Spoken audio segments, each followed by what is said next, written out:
तो 71 लोगों को किसने मारा? 16 साल पहले जयपुर की वो काली रात जिसने जयपुर को एक ऐसा दर्द दिया है जो आज तक भर नहीं पाया है, जो टीस ले लेकर उठता है, जिससे कहराते लोग आज भी कह रहे हैं कि अब तो न्याय दे दो। लेकिन न्याय मिलेगा कैसे जब न्याय दिलाने के रास्ते पर चलने वाले ही अगर अपने काम को संपूर्णता से नहीं कर पाते, अगर उसमें अधूरापन रह जाता है, तो फिर न्याय मिलेगा कैसे? इन 71 लोगों की जान किसने ली? कौन है गुनहगार? ये बड़ा सवाल आज की इस विशेष प्रस्तुति में होगा।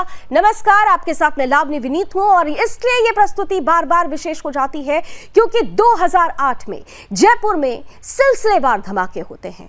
धमाकों में 71 लोगों की जान चली जाती है, 150 से ज्यादा लोग घायल होते हैं। 16 साल के बाद उम्मीद जगती है कि न्याय मिलेगा जरूर, लेकिन न्याय नहीं मिल पाया, बल्कि इसके उलट जिन आरोपियों को निचली अदालत की तरफ से फांसी की सजा दी गई थी, उन्हीं आरोपियों को हाई कोर्ट बरी कर देता है।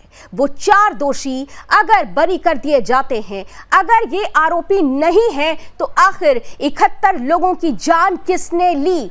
कौन है वो गुनहगार? और अगर ये न्याय पीड़ितों को नहीं मिलता है, तो क्या साफ साफ ये माना जाए, जैसा कि कोर्ट कह रहा है, कि अधिकारियों ने अपने काम में लापरवाही बरती है? तो क्या ये लापरवाही न्याय पर भारी पड़ रही है?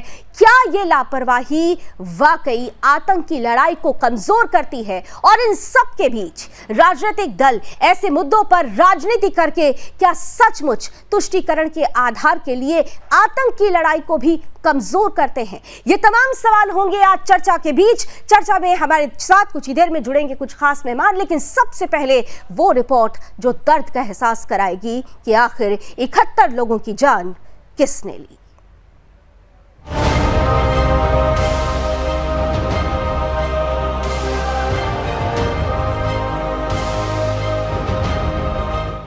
मई 2008 वो तारीख जब गुलाबी शहर खून के लाल रंग से सराबोर हो गया। मध्यम संगीत की आगोश में मदमस्त रहने वाले शहर में लोगों की चीख पुकार घुल गई। साफ नीले आसमान में छा गया मौत का काला रंग और हर ओर बिछ गई लाशें। इसी दिन अलग अलग धमाकों से पूरा जयपुर दहल उठा था। इन धमाकों में 71 लोगों ने अपनी जान गंवा दी थी। जिन लोगों ने अपनों को खोया, वो न्याय की आस के लिए बड़ी हसरतों से कोर्ट की ओर देख रहे थे। 2019 में जिला कोर्ट ने 4 आरोपियों को फांसी की सजा सुनाई, लेकिन आरोपियों ने विक्टिम कार्ड खेलते हुए हाई कोर्ट में पुनर्विचार याचिका दाखिल कर दी। हाई कोर्ट ने मामले की सुनवाई की और बुधवार को निचली अदालत का फैसला पलटते हुए 4 आरोपियों को सबूतों के अभाव में बरी कर दिया गया। कोर्ट ने तल्ख लहजे में एटीएस की खिंचाई करते हुए कहा कि जांच अधिकारियों को कानून की जानकारी नहीं है। चार्जशीट और दलीलों के इतर कई सवाल खड़े होते हैं। सबूत नहीं मिले तो क्या मौत नहीं हुई? अगर 71 लोगों ने अपनी जान गंवाई तो उनका हत्यारा कौन है? सबसे ज्यादा बड़ा सवाल उन जांच अधिकारियों पर खड़े होते हैं जो अगर कानून की समझ नहीं रखते हैं, तो फिर एटीएस महकमे में उनका क्या काम है? जांच अधिकारियों ने आतंकी हमलों को एक मजाक बनाकर रख दिया। जांच प्रक्रिया इतनी लचर कि हाईकोर्ट ने सिरे से सबूतों को खारिज कर दिया। अब सवाल उठता है कि धमाके करने वाले ज्यादा गुनहगार हैं या फिर जांच के नाम पर मजाक करने वाले अधिकारी? फैसला सुधी दर्शकों के हाथ में है। हेमंत श्रीवास्तव के साथ ब्यूरो रिपोर्ट, सुदर्शन न्यूज। हम सबको याद है जब ब्लास्ट हुए थे, इतने लोगों की जान गई और फिर आरोपियों को पकड़ा गया। इतने साल तक केस चला, लोअर कोर्ट ने इनको मौत की सजा सुनाई थी। तो फिर ये तो गृह मंत्रालय को या लॉ डिपार्टमेंट को आत्मचिंतन करना पड़ेगा कि इतनी मौत की सजा सुनाने के बाद भी अगर हाई कोर्ट में, जैसा कि मैंने अखबार में पढ़ा है, जो ऑर्डर आया है उसमें कहा है कि इन्वेस्टिगेशन शायद ढंग से नहीं हो पाई थी या एविडेंस पूरी तरह कोलैबोरेट नहीं कर पाए थे या कहीं कमियां रह गई थी। ये बहुत ही गंभीर इशू है। मैं समझता हूँ इसमें तो जिम्मेदार लोगों पर जांच होनी चाहिए।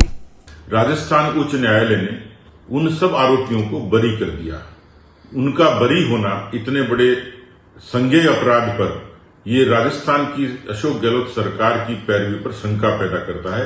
और जिस तरीके से एटीएस ने सबूत पेश किए, काट छांट कर पेश किए, और न्यायालय ने जिस तरीके से कहा है कि इसमें पैरवी ठीक तरीके से नहीं हुई, सबूत ठीक तरीके से नहीं आए, जांच का जो पक्ष है वो शंका पैदा करता है, ऐसे में इस तरीके के संगीन मामले में सरकार की न्यायिक पैरवी की लापरवाही ये संदेह पैदा करती है। मुझे लगता है कि ये भी राजस्थान के अशोक गहलोत सरकार की तुष्टीकरण की पराकाष्ठा। राजनीति शुरू हो चुकी है, लेकिन इन सब के बीच सवाल बड़ा है कि जयपुर के सबसे बड़े गुनाह के जो आरोपी हैं, आखिर अगर उनको सजा नहीं मिलती है तो फिर पीड़ितों को न्याय कैसे मिलेगा? क्या ये जो लापरवाही अधिकारियों की तरफ से बरती गई या फिर जिस तरीके की राजनीति शुरू हो गई है वो ऐसी आतंकी लड़ाई पर क्या भारी पड़ जाती है और इसका खामियाजा, इसका नुकसान आम जनमानस को उठाना पड़ता है? इन तमाम सवालों का जवाब लेंगे। हमारे साथ आज खास तौर से पैनल का हिस्सा है भारतीय जनता पार्टी का पक्ष रखने के लिए प्रवक्ता डॉक्टर निमिषा गौड़ जी, हमारे साथ कांग्रेस का पक्ष रखने के लिए प्रवक्ता भूदेव शर्मा जी जुड़ चुके हैं, साथ ही साथ सुप्रीम कोर्ट के सीनियर एडवोकेट अश्विनी दुबे जी इस पैनल का हिस्सा हैं, और हमारे साथ फॉर्मर डीजीपी ए.के. जैन साहब भी इस पैनल में जुड़ चुके हैं। आप चारों का बहुत बहुत स्वागत। मैं भारतीय जनता पार्टी का पक्ष रखने के लिए डॉक्टर निमिषा गौड़ हैं, उनके पास जाती हूं। निमिषा जी, आप लोग एक आरोप लगा रहे हैं कांग्रेस पर कि पैरवी कमजोर रही, तुष्टीकरण की राजनीति आधार आप बता रहे हैं, लेकिन इन सबके बीच आरोप आप पर कांग्रेस से लगाती है कि जब ये पूरा मामला हुआ था उस वक्त आपकी सरकार थी, संजीदगी दिखाते हुए एटीएस तो बना दी गई थी, लेकिन जांच की संजीदगी को आप लोगों ने भी ठीक से नहीं लिया था। निमिषा जी, पर जिस तरह से सीरियल बम ब्लास्ट हुए पूरे राजस्थान में, और आप देखिए कि 9वें ब्लास्ट को डिफ्यूज किया गया, और इस ब्लास्ट के बाद में एटीएस एसटीएफ को अपॉइंट करने के साथ साथ में हम लोगों ने तुरंत 500 कैमरे राजस्थान से जयपुर जिले तक, ये ऐसी घटना थी जिससे पूरे पुलिस प्रशासन को त्वरित कार्रवाई करते हुए उनको नामजद किया गया, आतंकवादी अपराध होने में सक्षम रहे, लेकिन बाकी लोगों को पकड़ा गया और आप निचली कोर्ट में इन्होंने उनको फांसी की सजा सुनाई।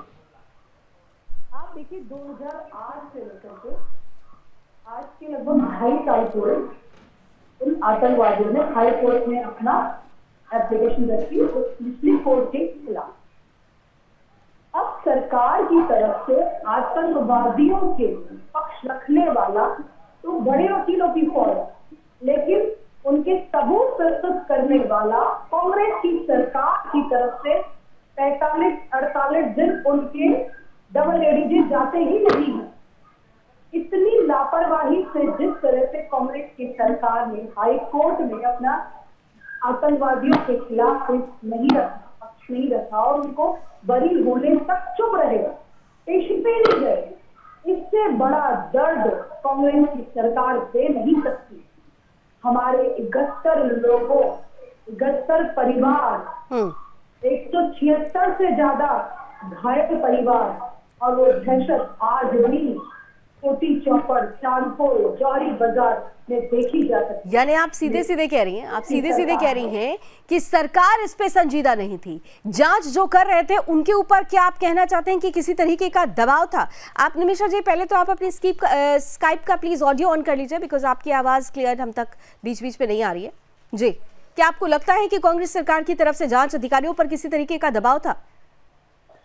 देखिए, ये तो सीधी सीधी लापरवाही है। आप हाईकोर्ट में अपना पक्ष ही रख पा रहे कि किस तरह से आतंकवादियों ने दहशत बनाई, और ईडीएन मौजूदी ने खुद ने स्वीकार किया है, ईमेल की डायरेक्ट कॉपी इन्होंने दी और बाकी सारे साक्ष्य प्रस्तुत नहीं किए। ये माननीय कोर्ट कह रहा है कि अभी पुलिस ने इसको प्रस्तुतीकरण में लापरवाही बरती है। ठीक है, फर्स्ट कमेंट आपने दिया, अब फर्स्ट कमेंट बाकी के 3 मेहमानों का भी। भूदेव जी, ठीक है निमिषा जी, आती हूँ मैं।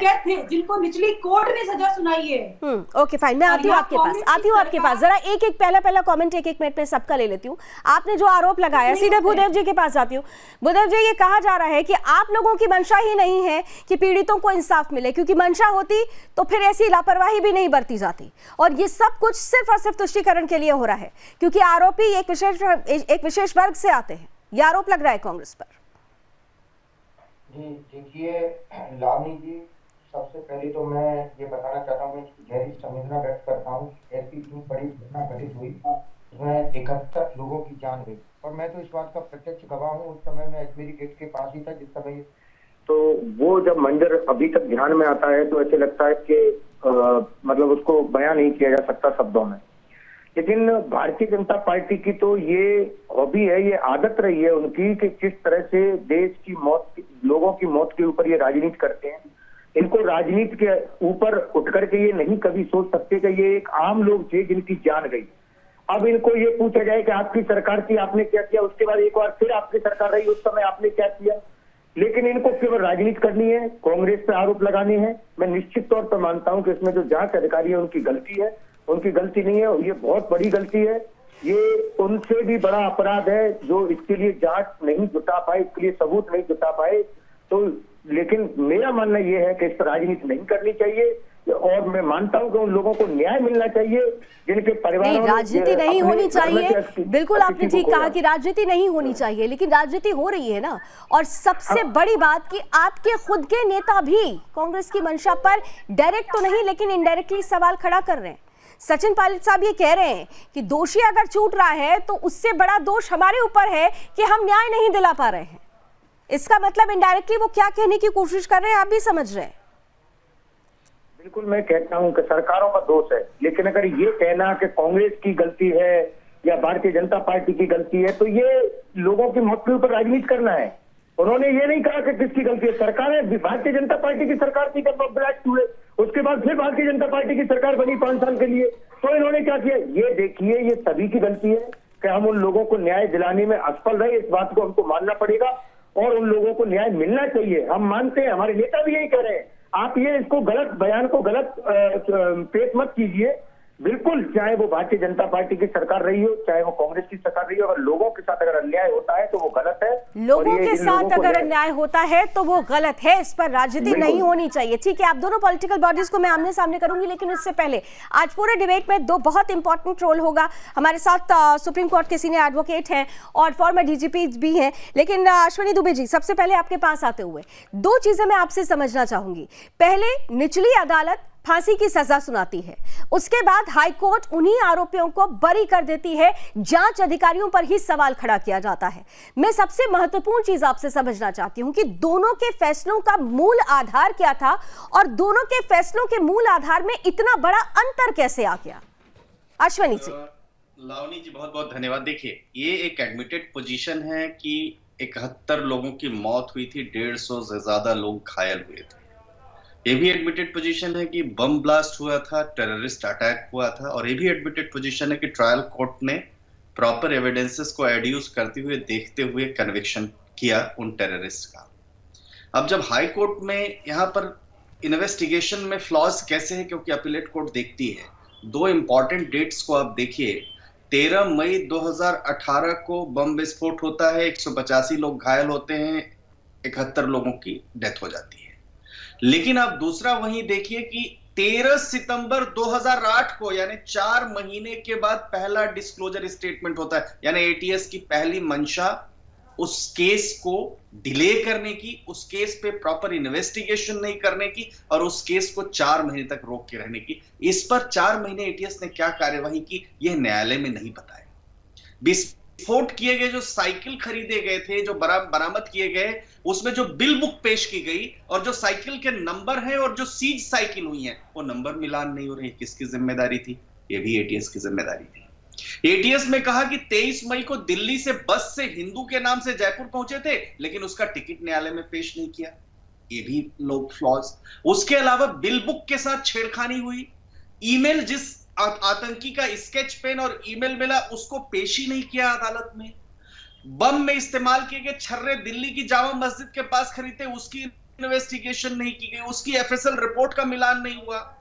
आप ऐसा समझिए कि इस तरीके का लूप होल, खास तौर से इन्वेस्टिगेशन में और इन्वेस्टिगेशन के बाद अदालती प्रक्रिया में साबित करने में और फिर उस पर बहस नहीं करने में, ये साबित करता है कि इसमें ऊपर से लेकर नीचे तक दोनों तरफ से लापरवाही। और उसके बाद जब अदालत के सामने हाई कोर्ट में वो बात आती है, तो हाई कोर्ट में भी ये बात वहां के जो स्टेट के रिप्रेजेंटेटिव्स हैं, जो लॉयर्स हैं, जो इन्वेस्टिगेटिंग एजेंसी है, वो पूरी शिद्दत के साथ, पूरे कन्विक्शन के साथ उसको सपोर्ट नहीं करती है जो प्रोसिक्यूशन की और निचली कोर्ट की थ्योरी है। ये साबित करता है कि स्टेट पैट्रोनाइज करता है ऐसे ऑफेंसेस को, जिन ऑफेंसेस में ट्रायल कोर्ट सजा दे दे, 71 लोग मारे जाएं, 150 लोग घायल हो, दर्जनों परिवार उजड़ जाएं, उसके बाद नो वन किल्ड जेसिका। ये इस तरह की बात को 71 लोगों को किसी ने नहीं मारा। इस तरह का फ्लॉज मैं समझता हूं कि ये एक ऐसा मैटर है जिसमें इमीडिएटली हाई कोर्ट को अपनी जो कॉन्स्टिट्यूशनल पावर्स है उनका इस्तेमाल करते हुए इमीडिएटली इसमें जो इन्वेस्टिगेशन की पूरी थ्योरी है उसको डिसमेंटल करते हुए नए सिरे से एनआईए जैसी एजेंसी को जांच देनी चाहिए। जांच करके जितने इसमें आरोपी हैं वो आरोपी और उन आरोपियों के जो सलाहकार हैं और जो इन्वेस्टिगेशन में जिन लोगों ने लूप होल किया वो उन सबके ऊपर जो है ऑफेंस चले।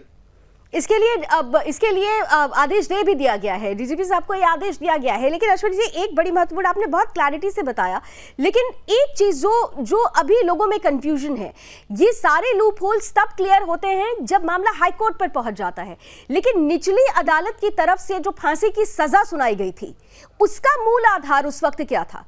क्योंकि हम लोग बहुत सारे जजेस को सुन रहे थे, कई जजेस का ये कहना था, अब कई पूर्व जजेस का भी ये कहना है कि बहुत सारे ऐसे जब मसले होते हैं, जब आतंकी गतिविधियां होती हैं, आतंकी हमले होते हैं, तो परिस्थिति जन्य सबूतों पर भी कहीं ना कहीं से उसको भी प्रमाण माना जाता है, परिस्थिति जन्य जो अब चीजें होती हैं। तो फिर निचली अदालत और हाई कोर्ट के फैसले में, वही मैंने कहा ना कि मूल अंतर कैसे आ गया?